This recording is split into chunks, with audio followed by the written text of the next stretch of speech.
Okay, let's dive in. You know that feeling, right? You're maybe trying to move house, figure out if furniture fits, or just weighs too much for the van. Oh, yeah. Happens all the time. And you look at the labels, and one thing's in pounds, another's in kilograms. Yep. It's like, how do I even add these? Exactly. And then there's that whole other confusion. Is it pounds mass? Pounds face? What kind of pound are we even talking about? It gets messy fast. It really does.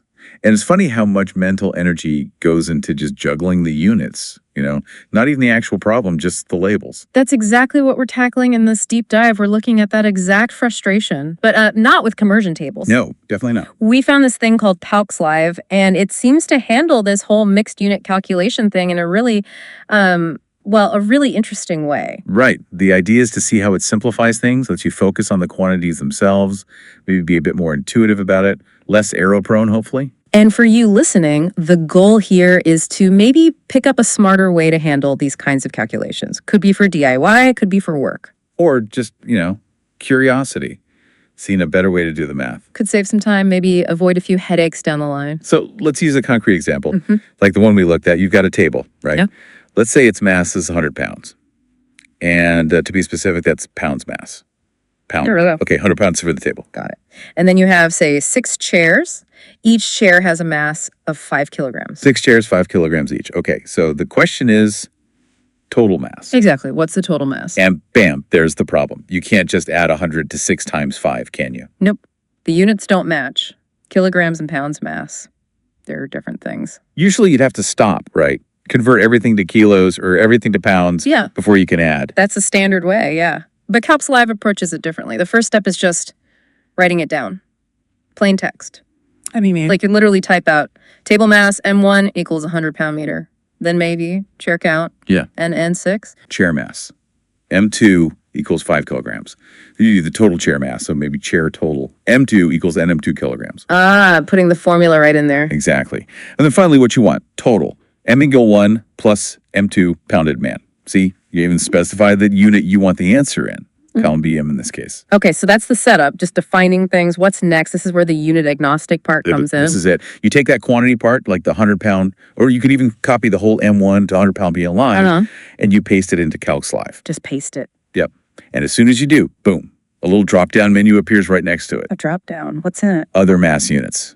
Kilograms, grams, slugs, tons, whatever's relevant. It recognizes you gave it MBM, but it's immediately ready to work with others or show you the equivalent. That's the unit agnostic bit. It understands a quantity mass, not just the initial label. Huh.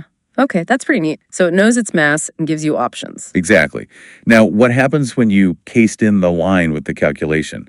The M2 equals N mebbing 2 kilogram part. Let me guess. It gets a drop down too. It does. But also, the result appears instantly. It calculates the 6 times 5 kilograms and show you 30 kilograms right there between the formula and the unit selector. Whoa, okay. So it's calculated on the fly as you piece things in. Right. It's active. Now, how do you trust it? You got to verify, right? Yeah, definitely. Well, one easy way is to use those drop downs. Just switch everything to the same unit for a moment. Like change that 100 pound a meter table mass into kilograms using its drop down. Ah, I see. And then the total should update. Instantly and correctly. You see the total mass change, now shown in kilograms, reflecting the sum of both items in kilos. It really helps build that trust. You see it working. Okay, that's clever. So you can check it easily. And then you can switch the final answers unit using its dropdown. Want the total back in pound? Click Done. It shows about 166.139 pounders. Wow. Want it in tons just for fun. Click again. It handles it. This is that M relationship idea.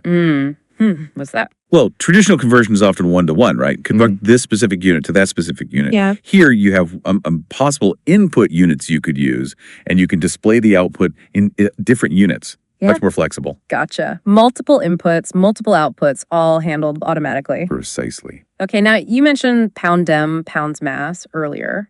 And we also talked about the pound F, pounds force confusion. Maybe we should quickly clarify that since we're adding masses here. Good point. Yeah, it's a common trip up. So pounds mass measures the amount of stuff in an object. It's inertia, really. Okay, the actual matter. Right. Whereas pound F, pounds force, measures, well, a force. Usually it's the force of gravity acting on that mass. That's what we typically call weight in day-to-day life. So weight is a force, mass is the stuff. Exactly. When we're adding up the table and chairs to see how much stuff there is in total, we absolutely need units of mass. So pound of M, kilograms, slugs. Those are the right category. If we were figuring out if the floor could support them, then we'd be talking about weight, and pound def might come into play. Makes sense. Use the right tool or unit category for the job. Mass for adding mass. You got it. All right, so this CalcsLive thing handles the basic sum nicely. But what if it gets more complicated? Like, what if we find another piece of furniture? Yeah, the example shows adding M3 equals 1.2 slug, another mass unit. Slug. Okay, that's the less common one. It is, but it's a valid unit of mass in some systems. So you just type that in, maybe M3 1.2 slug. And then how do you add it to the total? The documentation mentions using a circle plus button. It's basically a visual cue in the interface, like add this term to my equation. Okay, like clicking a button to add M3. Right. And then you just update the expression for the total mass. Instead of M1 plus M2 pound, you'd make it M1 plus M2 plus M3 pound. And I bet the result updates immediately again. Instantly.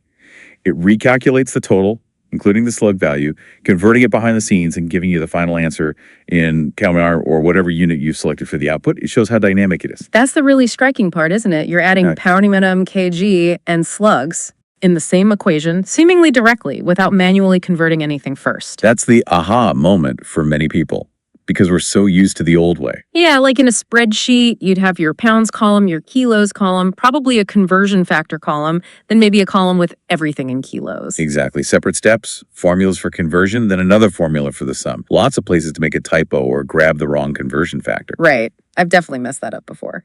But here, you just write the physics.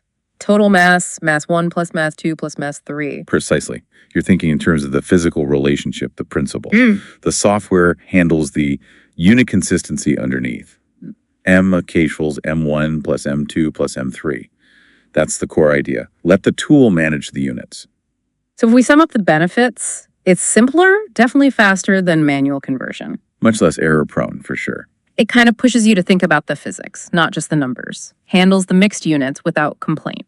And it's flexible with those input and output units, that M thing. Yeah, that seems really powerful. You can see how this applies beyond just furniture weights, like recipes with cups and milliliters. Or comparing car specs in different units. Yeah. Like miles per gallon versus liters per 100 kilometers. Anywhere, units get mixed up. It feels like it just strips away a layer of hassle. It does. It's meant to be empowering. You know? And hopefully seeing it work is actually a bit fun. It's satisfying when it just clicks. Yeah, definitely less frustrating. So the idea is you've seen a glimpse of this different way. A potentially powerful way to handle calculations. So if you're intrigued, the place to check this out is CalcsLive. The URL is https://www.calcsca.live. Go give it a try. Throw your own messy, unit-tangled problems at it. See if you have that physics clicks moment they talk about. Experience it yourself. Yeah. And maybe just think about this. What could you tackle? What problems might seem less daunting if you didn't have that constant mental tax of unit conversion? If you could just focus purely on the relationships between things? That's a great question to ponder. What opens up when the unit juggling stops?